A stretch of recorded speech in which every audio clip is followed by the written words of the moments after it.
চামড়া সারা বিশ্বে চামড়ার ব্যবসাটার উপরে মন্দাভাব যাচ্ছে। তারপরেও আমাদের বাংলাদেশের তারপরে ব্যবসা হচ্ছে পৃথিবীব্যাপী, কিন্তু আমাদের বাংলাদেশের সবচেয়ে সমস্যা হচ্ছে যে আমাদের এখানে কমপ্লায়েন্স স্ট্যান্ডার্ডই নেই, যেটা এখন চামড়ার ব্যবসার ক্ষেত্রে যেটা সবচেয়ে প্রয়োজন LWG সার্টিফাইড ট্যানারি।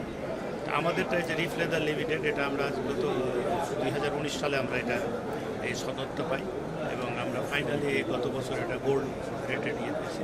তো এটা ছাড়া এখন বাংলাদেশে বিজনেস করা খুবই কঠিন, কারণ এখানে কোনো ইউরোপিয়ান বায়ার আসবে না, কোনো ব্র্যান্ডেড কোম্পানি আসবে না উইদাউট LWG সার্টিফাইড ট্যানারি ছাড়া।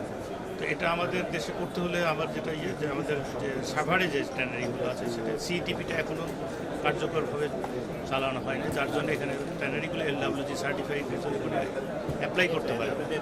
প্রথম যেটা আমার কাছে অনুরোধ সরকারের কাছে, যেন হাজারীবাগের যে ইয়েটা সাভারের যে ট্যানারিগুলো আছে এটা CETPটা কার্যকরভাবে চালাতে ইমিডিয়েটলি, এবং LWG সার্টিফাইড ছাড়া আমরা যে চামড়ার যেটা চামড়া তো কিনবেই না, এখন যেটা কিনতেছে চায়না সেটা অনেক অর্ধেক দামে তারা কিনতেছে। এটা সুযোগ নিচ্ছে, যেহেতু অন্য কোনো কাস্টমার এখানে আসে না, একেবারে চাইনিজ কাস্টমাররাই ঢাকায় আসতেছে। যেমন আমার LWG সার্টিফিকেটের জন্য আমার এখানে ব্র্যান্ডেড কোম্পানিগুলো আসতে বিভিন্ন কাস্টমার আসতেছে, আমি বার্গেনিং করতে পারতেছি এবং আমি প্রাইসটা অনেক ঠিক মতো পাচ্ছি আর কি, কিন্তু ঢাকাতে সেটা পাচ্ছে না।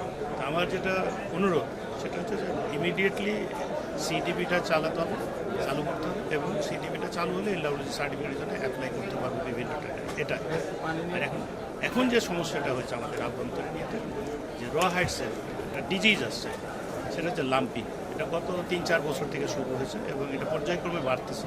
প্রথম বছরে ছিল এটা হচ্ছে 3% বা 5%, তারপরে গত বছরে ছিল 10%, এবার হচ্ছে 25%। এই রোগটা এমন হচ্ছে যে স্কিন ডিজিজের মতো, এবং এটা যেটা গত এই কোরবানিতে যেটা আমরা পেয়েছি 25 থেকে 30% এই ডিজিজগুলো রয়েছে, এবং এই ডিজিজ যেটাতে আসে বা এটা যে ডিফেক্টিভ হয়ে যাচ্ছে লেদারগুলোতে, এটা আমরা বিক্রি করতে পারি, এটা রিজেক্ট হয়ে যায়। এটা একটা মহামারী আকার ধারণ করছে, এবং সবচেয়ে আমাদের এখন গুরুত্ব যারা রিলেটেড মন্ত্রণালয় আছে বা পশু সম্পদ বিভাগ যেটা আছে, ইমিডিয়েটলি এটার উপরে নজর দিতে হবে, আদারওয়াইজ এই সেক্টরটা ধ্বংস হয়ে যাবে।